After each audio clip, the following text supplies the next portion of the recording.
In today's video, I want to touch on what I was talking about in the last video a bit more. I seem to get a mixed bag of responses. I seem to get a lot of other YouTubers saying that's a cracking suggestion, that Keith, hats off to you, like that's some cracking advice. I got a couple of newbies on different forms of communication saying I'm finding that everything's a bit of a struggle at the moment for me, which is fair enough. We'll go into that in this video. And I also got ecosystem aquarists being like, wow, you've abandoned us kind of thing, but that's not my point. See, the way I look at these different methods, they're like different tools for different jobs. If you just got a hammer, you're going to fix every problem with a hammer, aren't you? That's the only tool you've got. So like, if you want to keep like high-end plants, then obviously a high-tech system is going to be best for that.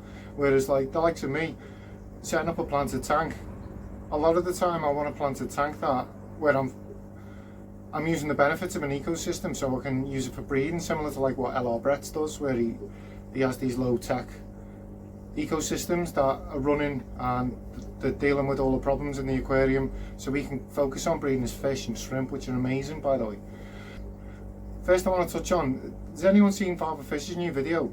It's like a lot of people have been like, yo Pops, I got me some high nitrates, and he's like, don't worry about all that. That wasn't supposed to be offensive, that was supposed to be me being Father Fish. Maybe one day when the channel's big enough he'll send me that clip and I can edit it into the video. That'd be cool, wouldn't it?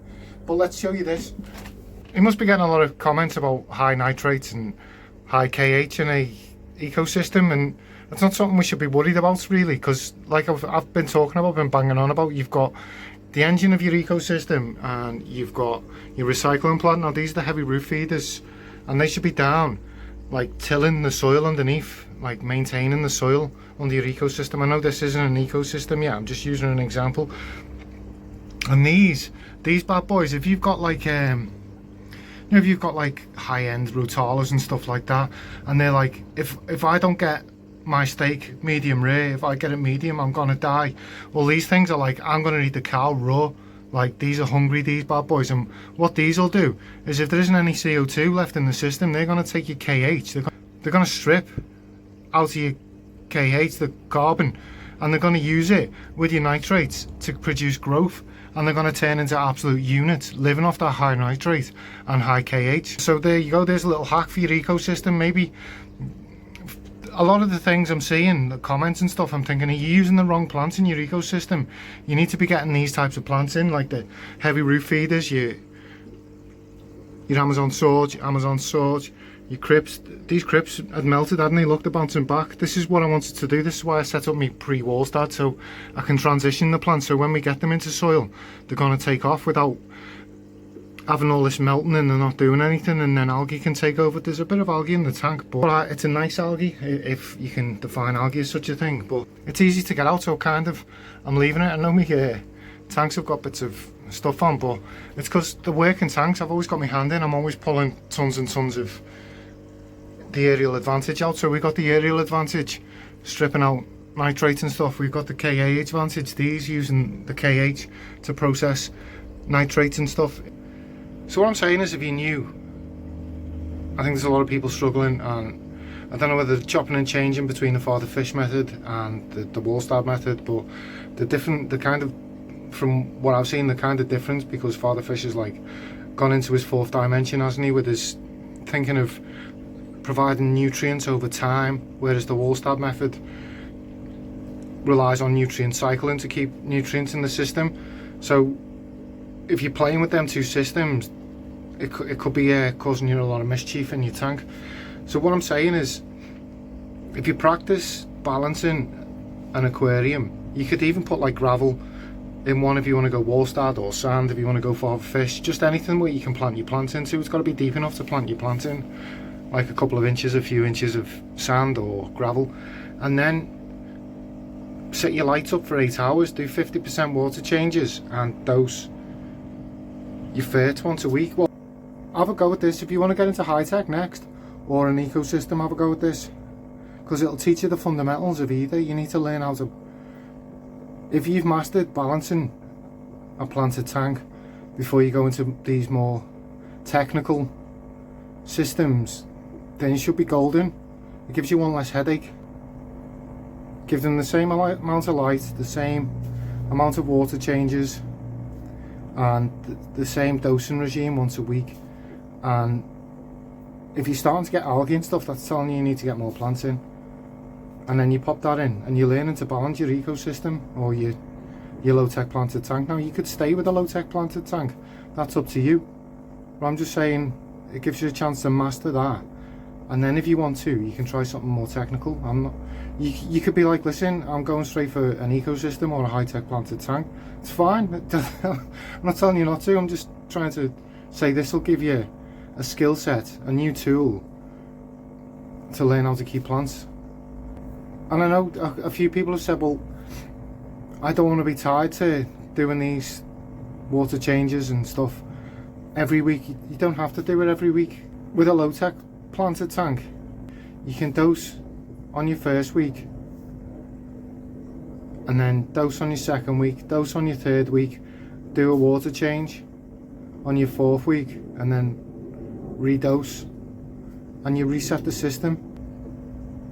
I don't know, this tank isn't perfect, but everything's bouncing back. There's new growth on all the tips. There's new growing tips everywhere, and everything's doing well. So, but this is the point. I had most of these plants in a Walstad tank, and they were struggling. I realised that the ecosystem had stopped running correctly, and I decided it was going to take me more effort to get it back on track than it was to pull it apart, because of scuds had stripped all my plants, and there was no way I was going to be able to get them plants to catch back up with them scuds in the system to be able to run the ecosystem again. So what I'm saying is, guys, if you're new, before you go off trying ecosystems or even a high-tech system, grasp the low-tech system and it'll give you a new tool in your skill set. That's, for me, I had tons of scuds and they stripped all my plants, and I realised in my Walstad tank, and I realised that these plants are never going to catch up to the ecosystem ever again, so it's never going to rebalance. Like, it's going to cause me far more of a headache. I can never do it while the scuds are in there, so I broke the system down and put my plants in here as a holding tank, and I started running it as a low-tech system, and everything's bounced back. Everything's flying now.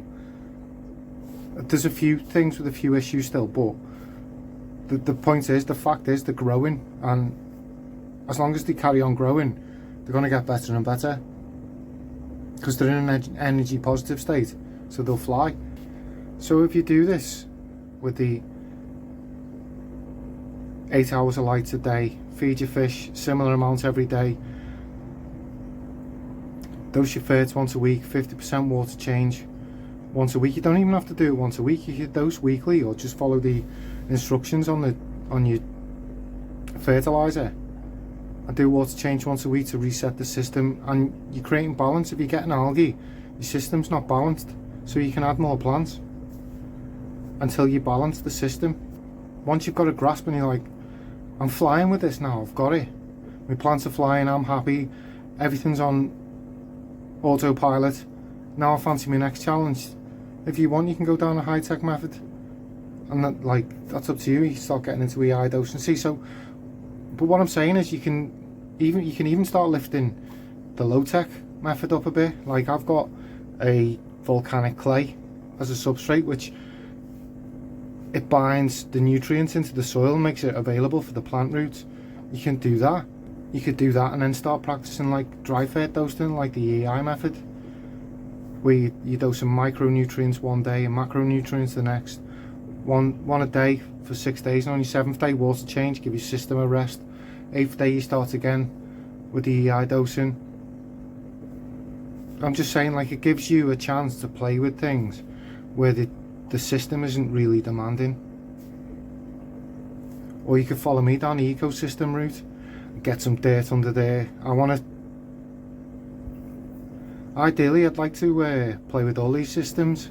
Like, I'm a big advocate of ecosystems, setting up your tank so you can focus on breeding and not have to worry about nitrates bobbing up and down all the time, and phosphates and KHs. Like, an ecosystem will kind of balancing all these things out so you can focus on other things.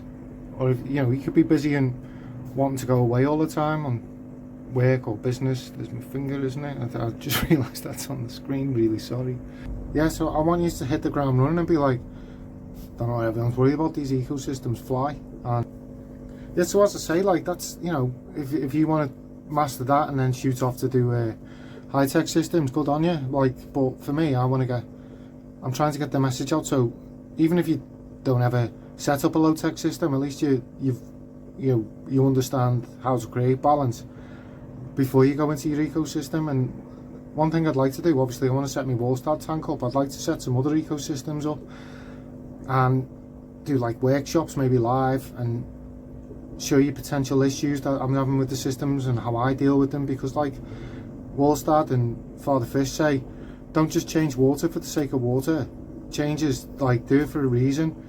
If you've got a traditionally filtered system and your nitrates are climbing and you want to get them out, change the water. If you're doing a fertilizer dosing regime and you want to reset it, water change.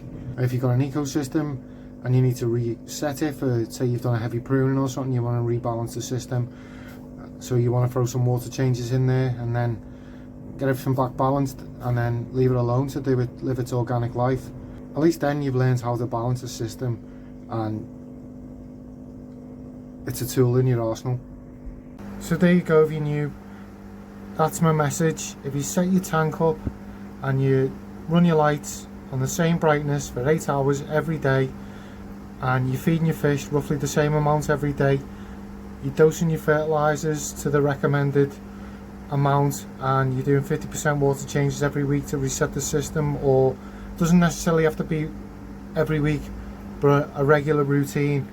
All the regularity creates your balance. If you're getting like algae issues, that's telling you can up the amount of plants in the tank, which will start absorbing them nutrients and it'll outcompete the algae for it. There's your balanced system. Now you've got the basics. You can move up a bit. You can try a more in-depth dosing regime for your fertilizer. You can try active substrates. I've talked about my volcanic clay, which is similar. It's where Takashi Yamano got his idea for aqua soil from. You can try stuff like that, or you can go into soils. That's another active substrate you can do. And then, you know, you're heading either down the direction of maybe CO2 injection, or get your active soils in there where you're getting into ecosystem, or you can do a hybrid system where you can get your soils in and get your CO2 on, and then you're confusing people, aren't you? But there's the thing, check out, there's a bit of purling going on there. So I'm just sticking with the low-tech theme at the moment because I'm kind of ready to pull a trigger on this. But first I need to get the guppies out, get them in the low-tech tank down the bottom. I just want a few things to start pushing a bit. I just feel a bit reluctant to pull a trigger. You know when you get that thing thinking, if I pull a trigger now, like, I mightn't hit the ground running here. If I just have a bit of patience, it'll fly. And that's what I'm feeling. I'm just feeling like if we give a couple of these plants a bit more time in this system, then they'll start doing better and better. I've got my Wendetti eyes throwing new growth now. My Lucens at the back's throwing new growth. My Balancea isn't just yet. So that's one of the things that's telling me just wait. That the Taiwan lily hasn't really moved yet. I'm just waiting for everything to move, and that's telling me I'm golden, ready to go in your ecosystem. These, look, everything was that big now, you know, they're flying. These are ready to absorb all the nutrients out the water. The valves creeping up towards the sky.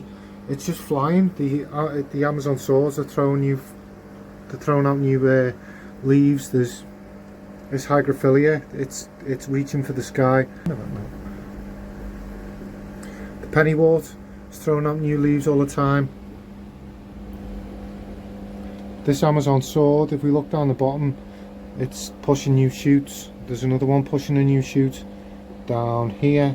It's all ready to, well, most of it's ready to go. So I'm in the last little push, and I'm thinking I can go for it very soon. So I thought I'd just stick on the low-tech theme just for now. And as I say, I'm setting these ecosystems up because I want to breed shrimp. I've got absolutely tons of shrimp. I had 10 shrimp, 10 red cherry shrimp, and look, they're just everywhere. And this is what I want my ecosystems for. Look at all them snails. I've got blue leopard snails. There's absolutely tons of them. I started off with 10 of them. So if I set my ecosystems up correctly, then I don't have to worry about everything. The ecosystem takes care of the cycle, and I can take care of me breeding projects.